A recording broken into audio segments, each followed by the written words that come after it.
Tapos na ang Season 1 ng impeachment trial ni Vice President Sara Duterte.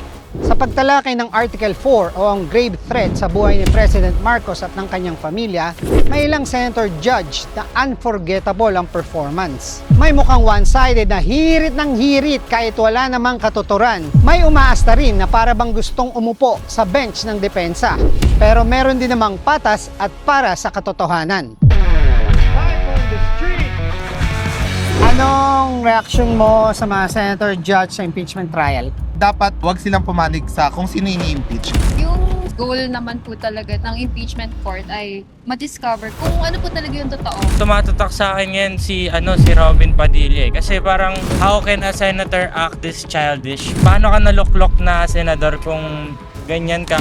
Itong mga statement niya, hindi siya tugma sa mga nangyayari po sa loob ng impeachment trial po. Kasi kung ano na lang po yung pinapasok niya. Si Mang pinagsasabi niya, especially yung current sinabi niya na ang one-sided ng prosecution, like, ano ba trabaho nila doon? Di ba? I-prosecute ang nasasakdal, which is si Vice President Sara Duterte. So, imagine mo yung 5 minutong nakatayo siya doon, speaking nonsense, ilang libo na yun. Tutig na pinapasahod din siya ng mga Pilipino, tas yun lang talaga yung kaya niyang ibigay. Like, wag ka na lang tumayo, manahimik ka na lang. Kaunang-una naman po, halata naman po siguro na simula pa lang naman po, meron na pong kampihang nangyayari sa ating Senate. Kitang-kita rin po kung sino dito yung may kinikilingan. Una na po dito yung pagtatanggol ng magkapatid na Cayetano at yung pag-divert po ng drama ni Padilla sa issue ni Sara Duterte. Based po kasi nangyayari, delay tactics po. Mas nagmumore yung drama nila, lalo na po si Pia Cayetano. Sino sa palagay mo yung mga senador na tama ang ginagawa? Lisa Hontiveros po. Yung mga takes niya, it really aligns with some moral values. Pero sa senator judge po, mas naglilin po ako kay Senator Risa. Parang gusto niya malaman kung ano yung both side. Ngayon, si Ping Lacson, parang isa na rin siya sa nagpupush na tama. As for me po, for example, sa ngayon, ang makikita ko ay si Senator Erwin Tulfos. Nung mahanga ako kay Attorney Chel or sa side ng prosecutor, Attorney Shell Jokno po is nagbibigay ng masterclass. I commend right now si Attorney Chel Jokno. Alam mo yung siya, soft-spoken siya na sobrang lahat ng lumalabas sa bibig niya, talagang matututo ka. Trending topic talaga ang mga signature moments sa mga senator judges tuwing may impeachment trial. May mga eksenang ginagawang reels at memes o kung minsan seryoso at kagalang-galang, pero meron din namang pinagtatawanan.